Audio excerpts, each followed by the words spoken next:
حضرت سیدنا عمر فاروق، سب بولیے رضی اللہ تعالی۔ حضرت عمر فاروق رضی اللہ تعالیٰ عنہ کا مبارک زمانہ ہے۔ حضرت عمر نے فوج بھیجی ایران کے حکمران کے ساتھ جہاد کرنے۔ ایران کے بادشاہ نے 2 عیسائی جاسوس بھیجے، کہنے لگا ذرا پتہ تو کرو مسلمانوں کا رات کا طریقہ کیا ہے، میں صف بندی کراتا ہوں۔ وہ ساری رات صف بندی کراتا رہا، 2 جاسوس آئے مسلمانوں کی معلومات کرنے۔ معلومات کر کے جب واپس گئے تو حضرت عمر فاروق رضی اللہ تعالیٰ عنہ کے سپاہیوں کو دیکھا، غور سے پلٹے تو بادشاہ کہنے لگا کیا حال دیکھ کے آئے ہو؟ کہنے لگا سارے مسلح پہ بیٹھے ہوئے ہیں، جتنے گھنٹے ہم وہاں رہے ہیں مجاہدین مسلح پہ رہے ہیں، یوں لگتا ہے جیسے ان کا دنیا داری سے کوئی تعلق۔ اور کہنے لگے بادشاہ کوئی ایسی طاقت ہے جس کو وہ بلا رہے تھے، کوئی ایسی قوت ہے جس کو وہ پکار رہے تھے، ہمیں بھی وہاں کھڑے ہو کے محسوس ہوتا تھا کہ ہاں کوئی ہے جو آ جائے گا ان کی مدد کے لیے، کوئی ہے جو پہنچے گا ان کی مدد کرے گا۔ ایران کا بادشاہ کہنے لگا مجھے سمجھ آ گئی ہے، وہ جسم کی طاقت سے ہی نہیں لڑتے، وہ کوئی غیبی طاقت ہے جس سے وہ لڑتے ہیں۔ بھائی وہ غیبی طاقت بھی تو ہمارے پاس ہم نے ناراض کر لیا نا، وہ بھی تو نہیں نا، مسجد کا رخ بھی تو کوئی نہیں۔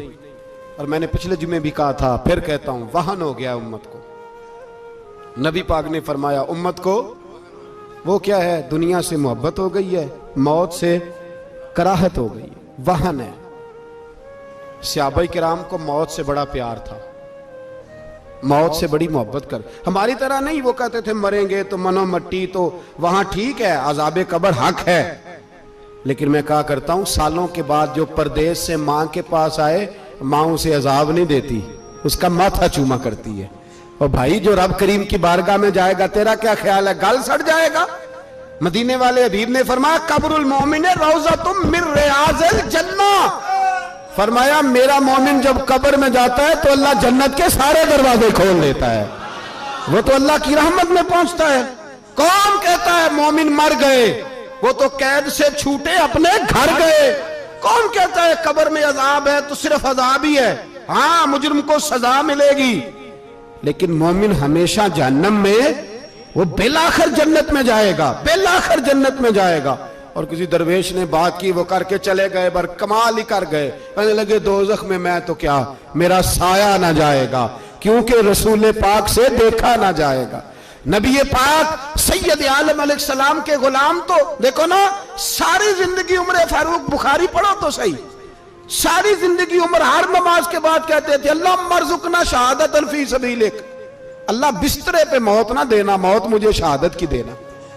حضرت سیدنا مولا علی شیر خدا کرم اللہ تعالیٰ وجہ الکریم ساری زندگی کہتے رہے اللہ علی نے میدان میں عمر گزاری ہے، اسے شہادت کی موت عطا فرما۔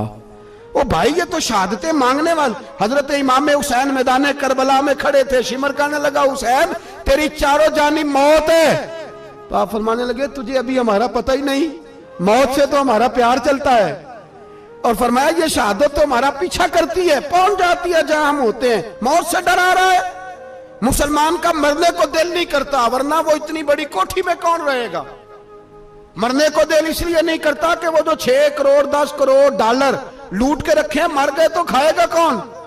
وہ فقیر فاقہ مست تھے، ان کا گھر ہی کوئی نہیں تھا، ان کے بینک بیلنس ہی کوئی نہیں تھے، وہ کہتے تھے گھر ہمارا ہے وہ جو ہمارے رب نے تیار کیا ہوا ہے، ہمارا بینک بیلنس ہے وہ جو ہمیں جنت میں جا کے ملے گا، ان کا تو یہ کھاتا ہی کوئی نہیں تھا، اس لیے وہ شہادت کی۔ حضرت عمر بن جموع رضی اللہ تعالیٰ عنہ میدان احد میں 4 بیٹے لے کے آئے، کتنے بیٹے؟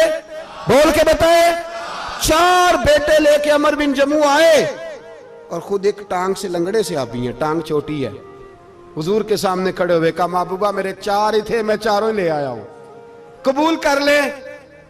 تو حضور نے فرمایا تو کیوں تلوار اوڑے آیا ہے، یہ تو نے کیوں گلے میں اسلحہ ڈالا ہوا ہے؟ کہا یا رسول اللہ میں نے بھی تو جانا ہے نا۔